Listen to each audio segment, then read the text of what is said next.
गहन वर्णवे शेष लागून याची साम्यता त्रिभुवन शोधताही न मिळे. भगवान श्रीरामचंद्राचा प्रताप आहे काय सर्वसामान्य काही 1-2 अध्यायामध्ये अवशेषाला वर्णन करता येत नाही एवढा अफाट भगवंताचा पराक्रम आहे आणि त्याच्या पराक्रमाची साम्यता जगात देता येत नाही असं सांगतात. आनंद ब्रह्मांडाचा निर्मिता पालिता आणि नाश करिता तोची श्रीराम तत्वता इच्छा मात्रे सर्व करी. आनंद ब्रह्मांडाचा निर्माण करणारा तो राम आहे पाळणारा आणि रक्षण करणारा आणि त्याचं वर्णन करायला पृथ्वीचा जरी कागद केला तरी पुरणार नाही असं सांगतात.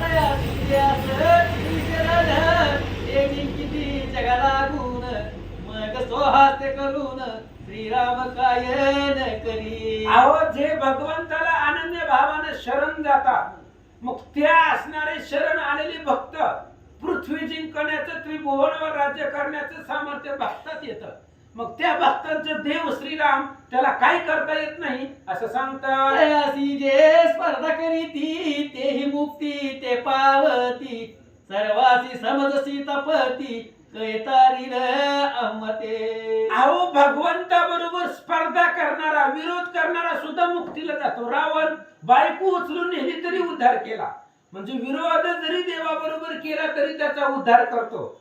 अपराधी निरापराधी श्रीराम पाहे समान बुद्धी असा तो भगवंत आहे. महाराज सांगतात 18 अंती भिल्ले सांगितले विप्रप्रती तुझा होनिया पर्वती विष्णू प्रती अवलोकी. 18व्या अध्यायामध्ये आपण आताच ऐकलं ते भिल्ल ब्राह्मणाला सांगत होते तूही पर्वतावरती जा आणि तिथला महिमा पहा. मग होसी चतुर्भुज ते तिचा प्रसाद सहज ऐसे ऐकता तो द्विज आनंदित झाला. आणि मग ते असणाऱ्या किराताने सांगितलं तू त्या पर्वतावरती जा तिथला प्रसाद घे चतुर्भुज वशिला असं ऐकलं ब्राह्मणाला आनंद वाटला. आता पुढे सुमती वीर शत्रुना सांगे विस्तार ब्राह्मणे किरात भाषणावर ठेविला विश्वास ते काळी. सुमती शत्रुघ्नाला सांगू लागला त्या किराताच्या बोलण्यावरती ब्राह्मणाने विश्वास ठेवला आणि काय करतो तेथे गंगासागर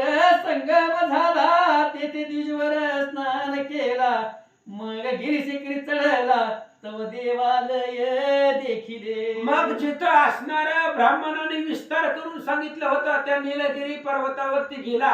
पर्वतावर चढल्यावर एक मंदिर दिसलं आणि मंदिरामध्ये तया माझी जाऊन घेतली श्रीपतीचे दर्शन नैवेद्य करिता भक्षण चतुर्भुज झाला. त्या नीलगिरी पर्वतावरती गेला देवळामध्ये भगवान श्री विष्णूला पाहिलं त्यांचं दर्शन घेतलं आणि त्यांचा प्रसाद सेवन केला चतुर्भुज झाला. ब्राह्मणे स्वांगे अनुभवले ते रत्नगिरी वासी कथिले तेने तयाचे मन तोषले वाटे धन्य ब्राह्मण. ब्राह्मणानं जे अनुभवले ऐकून वाचून बघून सांगायचं नाही अनुभव आले अंगा ते या जगात देत असे.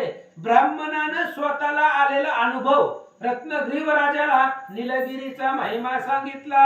ब्राह्मण भूपती तू जावे पर्वतावरती तेने स्वरूप मुक्ती प्रती पावसील सत्यत्वे. आणि ब्राह्मणानं ते असणाऱ्या रत्नग्रीव राजाला सांगितलं तू जा त्या नीलगिरी पर्वतावरती जा भगवंताची 4 मुक्त्यापैकी स्वरूपता नावाची मुक्ती तुला मिळेल. ऐसे ऐकून या वचन राजा पुसे कर जोडून महाराज तुम्ही कृपाधन मज लागून वर्षला. आणि अशा प्रकारे सांगितल्याबरोबर त्या ब्राह्मणाला तो रत्नगिरी राजा सांगू लागला महाराज खूप भाग्यवान आहोत आम्ही एवढं ज्ञान तुम्ही आम्हाला सांगितलं. परी पुसतो एक आता तीर्थयात्रा विधी करिता कैसे आचरण करावे तत्वता ते मज प्रती. पण महाराज तीर्थयात्रा करायचे रत्नगिरी नीलगिरी पर्वतावरती जायचंय मग तीर्थयात्रा करत असताना आचरण कसं असावं सांगा. ब्राह्मण म्हणे राजेश्वरा पुसेचे आचरण विचारा तरी निवेदोत उत्तरा हृदय धरी सर्व काळ. ब्राह्मणाने सांगितलं हे बघ तुला आचरण म्हणजे वागणं आपलं कसं असावं ते सांगतो हृदयामध्ये आई प्रतिलोकी जो जन्मला तया मागे काळ लागला केव्हा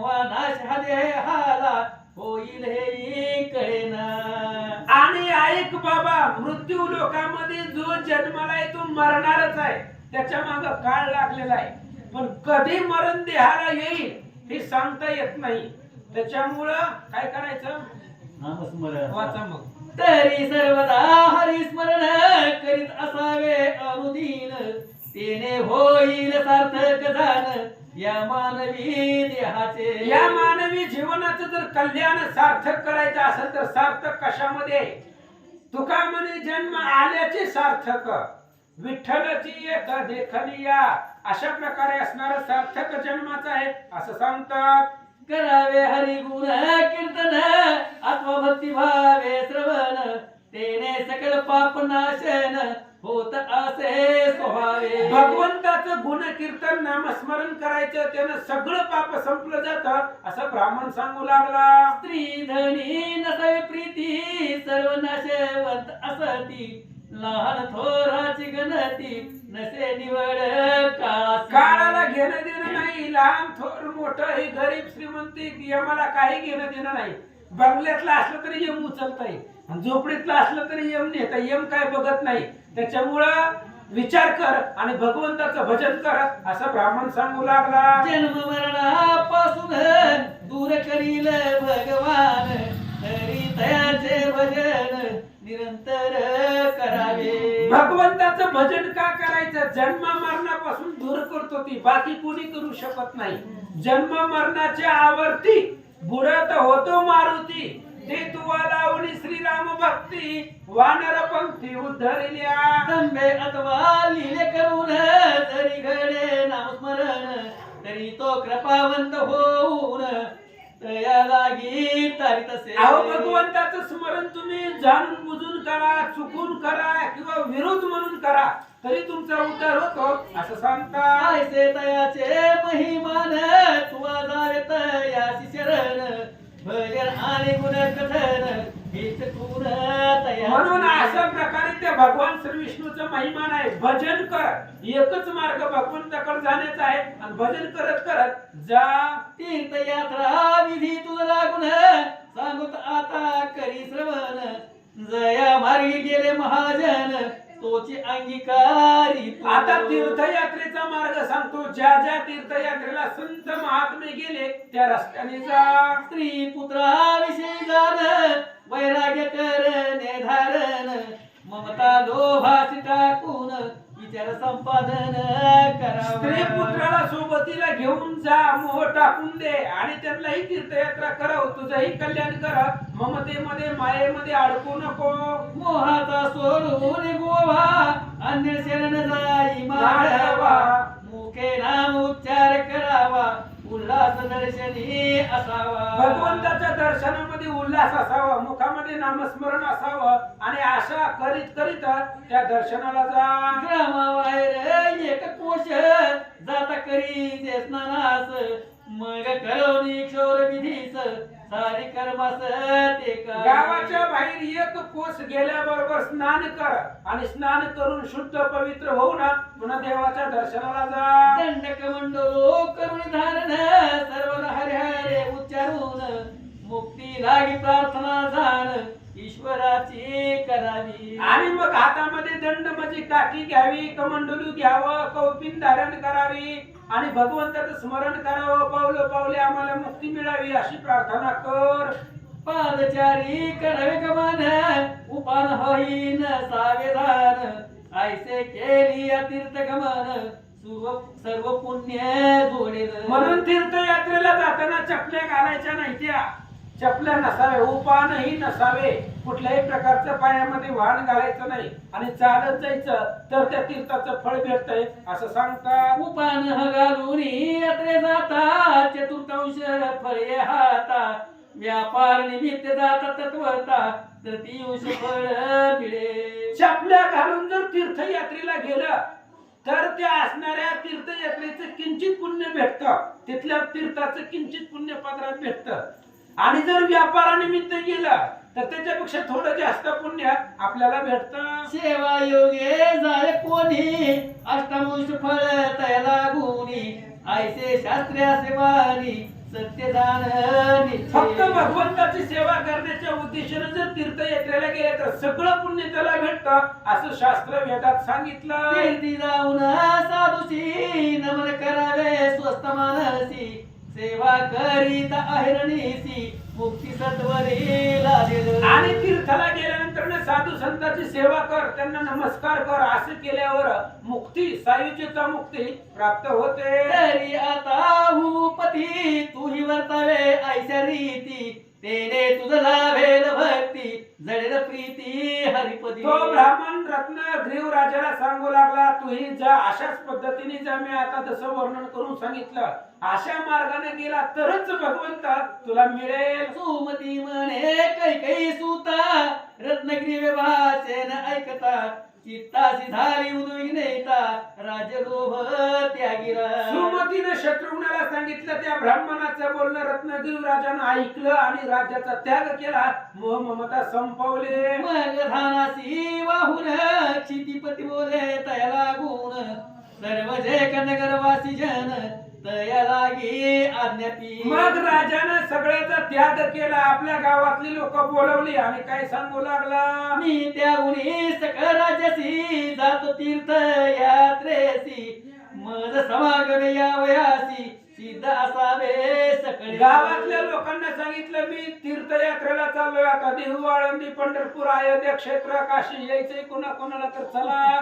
ते जरी ज्ञान मानिती तरी दंडीन निश्चिती तया कळवून ऐसी रीती सिद्ध करावे सकळी का. जे कोणी माझ्या बरोबर येणार नाही त्याला दंड मिळेल, म्हणून बळजबरीनं का होईना पण तीर्थयात्रेला याने यावं. आणि राजा घेऊन जाऊ लागला. आयशा ऐकुनी राजवचन मंत्री झाला आनंद घन गळ्यावरी नवबती घालून नगरा माझे फिरवित. आणि असं राजा बोलल्याबरोबर प्रधानाला आनंद झाला, घोड्यावरती हातीवरती बसला आणि दवंडी पेटवू लागला. नांदुरा पीठीला नगरी यात्रे निघावे नर नारी नातरी राजदंड सतवरी होईल जाना निश्चय. गावामध्ये दवंडी पेटवली. संध्याकाळी सगळ्या गावात फिरून सांगितलं, उद्या सकाळी बॅग भरा आणि राजा बरोबर तीर्थयात्रेला चला, जर आले नाही तर राजा दंड करेल. आयशा ऐकुनी वचनासी घेऊन पुत्र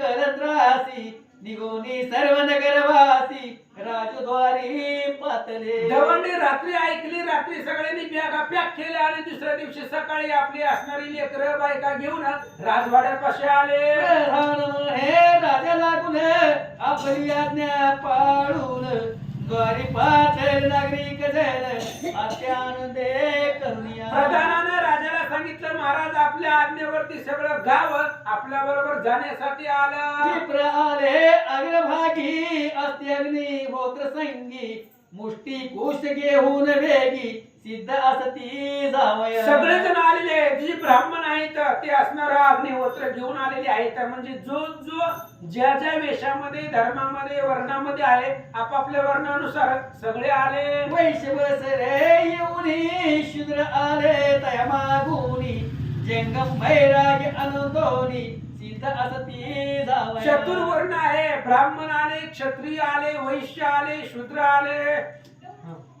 कासार कसाई रत्न पारखी सेठ सावकार जे कसुकी सर्व येऊन द्वारमुखी सिद्ध असती जावया. राजे साहेब सगळे शेठ असतील, गावातले सावकार असेल, गरीब असेल, राजा रंक सगळे आपल्या नगरीमध्ये जेवढे आहेत सगळे जण जाण्यासाठी आले. सूत आले सकळीक भाटबंदी जन रेक घेऊन औषधी सकळीक वैद्य तेही पातले. सगळे औषधी घेऊन डॉक्टर सुद्धा मेडिकल सोबत घेऊन निघालेले आहेत. कोणाला काय झालं, आजारी पडलं, खोकला लागला, पाय दुखायलं तर सगळे असणारे औषधे घेऊन वैद्य आले. स्वयंपाकी तयार बैसले पाण्याच्या कावळी घेऊन आले वंशयाचे थवे बैसले गायला लागी संगीत.